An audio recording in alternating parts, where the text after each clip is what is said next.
So we've reached the end of the second phase of judging for the 2009 MotorTrend Car of the Year. Each judge has driven each of the finalists around the 25-mile road loop here at Tehachapi. This loop includes city streets, two-lane blacktop and freeway. So all that's left is to discuss, debate and decide the 2009 MotorTrend Car of the Year. In a lot of ways, it's not an advancement, a significant advancement over the previous car. It's a good car, and also it's tough to position this as a real luxury car to me. It's short on luxury. It's a nice driving car, but it's kind of like built for front-wheel drive handling, and then it kind of falls off the map. It doesn't change the needle at all. I don't think this one pulls ahead of the Mercedes or the BMW in nearly any front. I do love what they do with this 2-liter turbo engine. It's a lot more fun to drive than some of the V6s and returns pretty good mileage.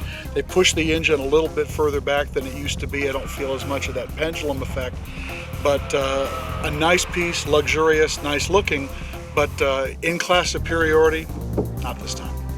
Yes, styling is a very subjective thing, but I'm struggling to find anyone among us who actually really thinks this thing is good looking. I think they're trying to deal with the, this is a vanilla type car, the old Acura TL blended into the landscape too easily, and it's an overreaction. It's like, well, we'll give them some styling, and it's not styling, but it's different and it stands out. They avoided polarizing styling by eliminating the love-its.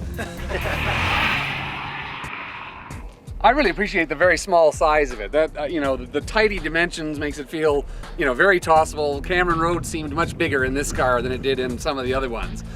And performance-wise, pretty much at this kind of price point or below, you had to be willing to put up with an Evo or an STI to get this kind of performance. So this is like, a grown-up Evo or something like that. I like it. I like the styling and the 2+2 seating.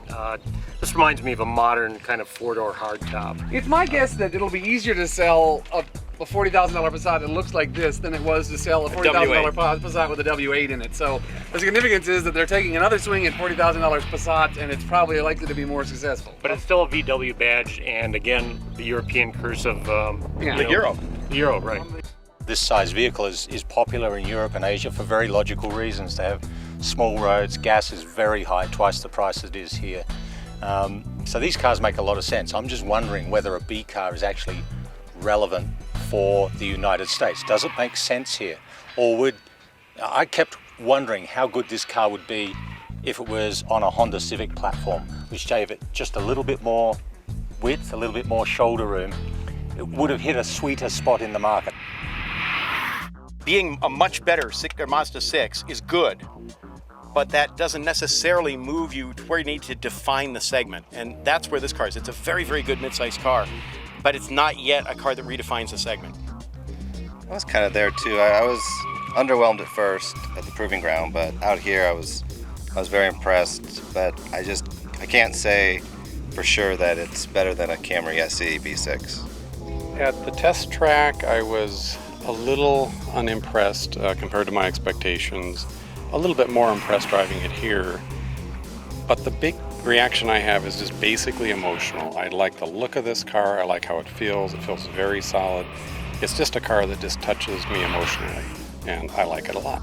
I enjoy the Genesis. I think it's a good vehicle, but for a lot of the vehicles that they've come out with over the last 5 years, it seems to be a shot at a target. Sometimes they get close, sometimes they don't get close.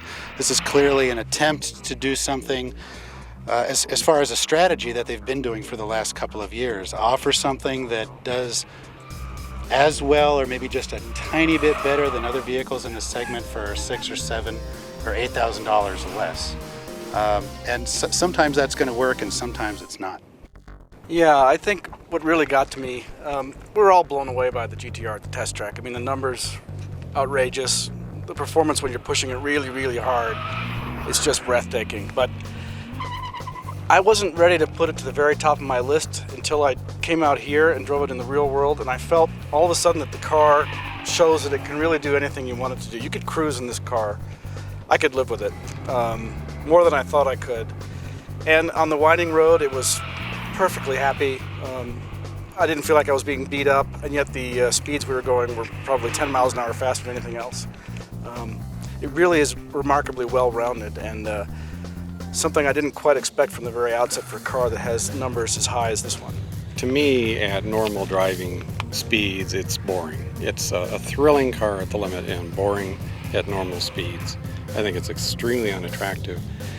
And I think it's a generational car. We were talking about this yesterday, where some of the younger folks, they think of video games. You know, they think, I love the video game and I love this car. For me, I don't have that background with driving cars and video games. I have a background of driving neat, beautiful old cars. And to me, this is not a neat, beautiful, modern car.